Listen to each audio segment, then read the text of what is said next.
Uma ameaça foi detectada. Vai, cabeça de lâmpada! E aí, caras e gatas? Beleza?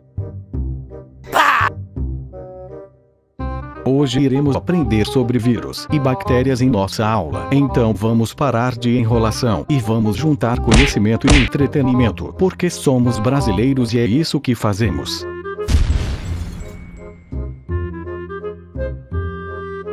Cadê seus estudos? Não sei.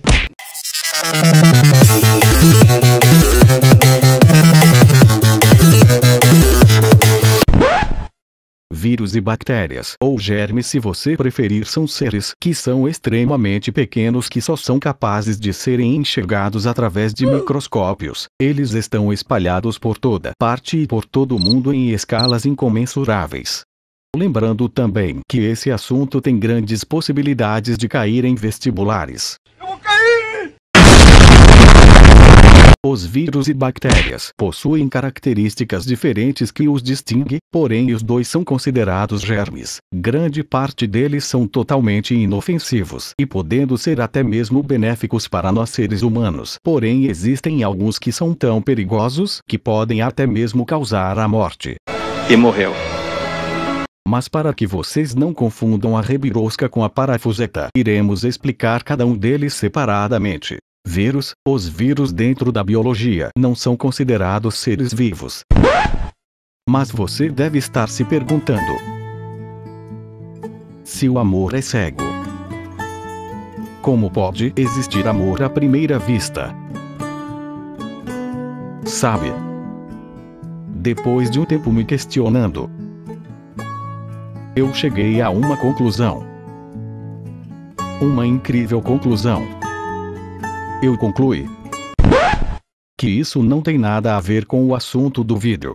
Mas se você também estiver se perguntando por que os vírus não são considerados seres vivos, fabuloso! Eu irei lhe explicar.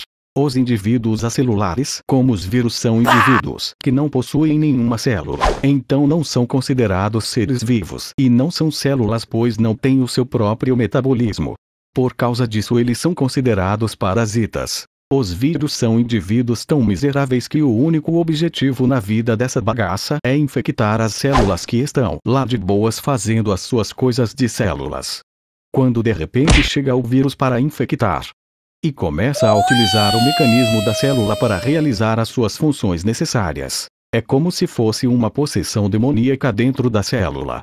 Por essa razão temos que chamar o pastor e os Winchesters para expulsar o vírus. Sai dessa célula que não te pertence, seu vírus nojento. Sai, sai, sai. Que malvado. Cai por terra agora. Repreende esse vírus. Queima ele, vai. Queima, queima. Repreende ele, vai. Volte de onde você veio, miséria. Que desgosto.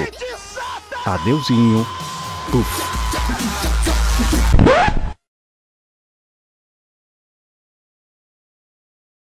Tem poder, tem poder. O sangue de Jesus tem poder. Faz o inferno estremecer.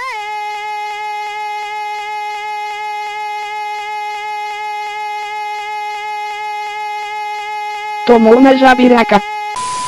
A estrutura dos vírus são bem simples. Vejamos o bacteriófago, que é um tipo de vírus que infecta apenas bactérias e também um dos exemplos mais utilizados para explicar os vírus. Poderíamos até explicar detalhadamente os vírus. Porém iremos citar apenas um para não confundir a sua cabeça. E também é o mais utilizado como exemplo. Eles possuem apenas uma cápsula de proteínas chamada capsídeo e o seu material genético em seu interior. Esse material genético pode ser o DNA ou o RNA, mas não iremos entrar em detalhes pois eu não estou afim. Mas também conta com uma cauda, uma base e as fibras da cauda que se parecem bastante com pernas de aranha. Não, nada a ver, irmão. Os vírus bacteriófagos são basicamente os vírus que têm a capacidade de infectar bactérias por meio de dois ciclos, o ciclo lítico e o lisogênico. Vejamos cada um deles começando pelo lítico. Música para a explicação, por favor. A, E, I, O, U, A.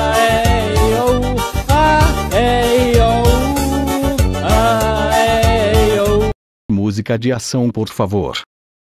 No ciclo lítico, o vírus chega até a célula e adere o seu capsídeo à membrana plasmática da célula e injeta o seu material genético.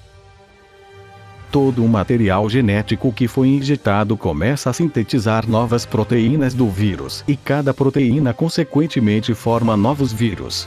E depois de um tempo vai ter tantos vírus lá dentro que a célula vai estourar e espalhar mais vírus. Tem uma explosão, BUM!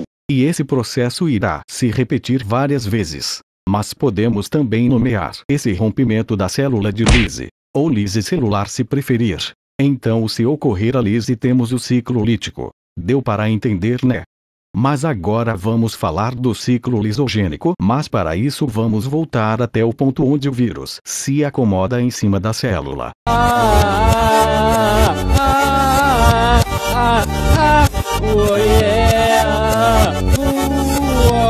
No ciclo lítico, o vírus chega até a célula e adere o seu capsídeo à membrana plasmática da célula e injeta o seu material genético. Todo o material genético do vírus se une ao material genético da célula, fazendo deles um único material genético. Porém, dessa vez a célula não estoura. Que absurdo! Pelo fato da célula não ter estourado e o material genético se unificado, a célula continua se multiplicando normalmente. Mas de qualquer forma, uma hora ela vai estourar, causando a lise de qualquer forma. BUM! Que tristeza! Sob determinadas condições, naturais e artificiais, tais como radiações ultravioleta, raios-x ou certos agentes químicos, uma bactéria lisogênica pode transformar-se em não lisogênica, iniciar o ciclo lítico. Mas já deu de vírus por hoje, né? Então vamos falar sobre as bactérias. As bactérias pertencem ao primeiro reino na classificação biológica, chamado de reino Monera. A principal característica dos integrantes desse reino é que eles são seres unicelulares, porém com células procariontes, ou seja, células com ausência da carioteca. O material genético é misturado no seu citoplasma. Mas agora vamos falar sobre a estrutura das bactérias, para que possamos ter melhor compreensão sobre elas. Esta é uma ilustração de uma bactéria. Poderíamos até explicar detalhadamente todas as bactérias. Porém, iremos citar apenas uma para não confundir a sua cabeça. E também é a mais utilizada nas explicações e exemplos por aí. Está vendo essa espécie de cauda na bactéria? Ele se chama flagelo e ele é responsável por fazer a bactéria se locomover. Mas também pode haver fimbrias, que se parecem bastante com pequenos pelinhos, mas na verdade são microfimbrias proteicas que estão juntas às paredes celulares e têm o objetivo de ancorar a bactéria a algumas superfícies. Mas também tem as fimbrias sexuais, que servem para trocar materiais genéticos na hora de se reproduzir. As paredes celulares podem classificar as bactérias em gram-positivas ou negativas. Já a cápsula, que envolve a parte externa da bactéria, tem 3 funções: alimentar a bactéria, proteger contra a desidratação e também para que o sistema imunológico hospedeiro, no caso das parasitas, não a reconheça. Também temos o mesossomo, que é essa pequena fissura que serve para o processo de divisão celular. E por fim, um nucleoide, que tem o objetivo de definir as características da bactéria e comanda as suas atividades. Para que possamos encher um pouco de linguiça, iremos dar uns exemplos aleatórios de doenças que são causadas por bactérias. Para que possamos ter no mínimo 10 minutos de vídeo e o vídeo possa ter mais propagandas para gerar mais dinheiro para o canal, para melhorarmos cada vez mais, podemos nos prevenir das doenças de várias maneiras. Como por exemplo, beber água somente filtrada e tratada, lavar sempre bem os alimentos, lavar sempre as mãos, vacinar-se, dentre outras coisas.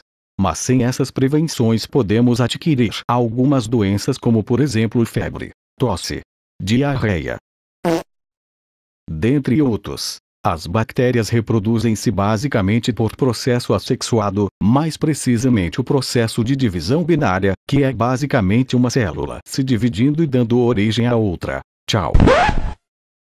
Calma aí. Já faz 84 anos que o Zoeira nos Estudos não tem vídeo novo. Foi há 84 anos. Foi há 84 anos. Calma, meus caros consagrados, pois esses vídeos dão muito trabalho para serem feitos. Mil desculpas pela demora, mas infelizmente não temos muitos recursos para disponibilizar os vídeos de maneira mais ágil. Então qualquer tipo de ajuda é bem-vinda.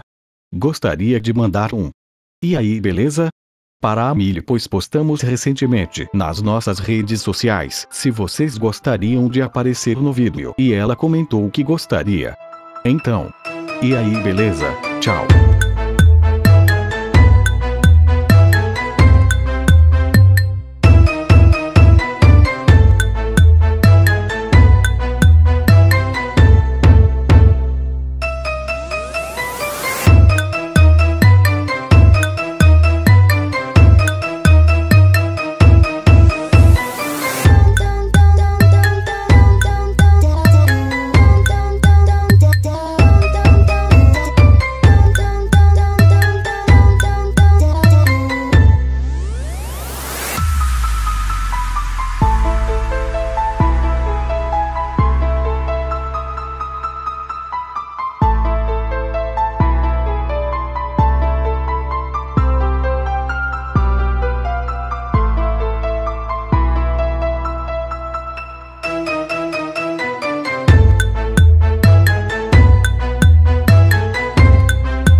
Acha isso?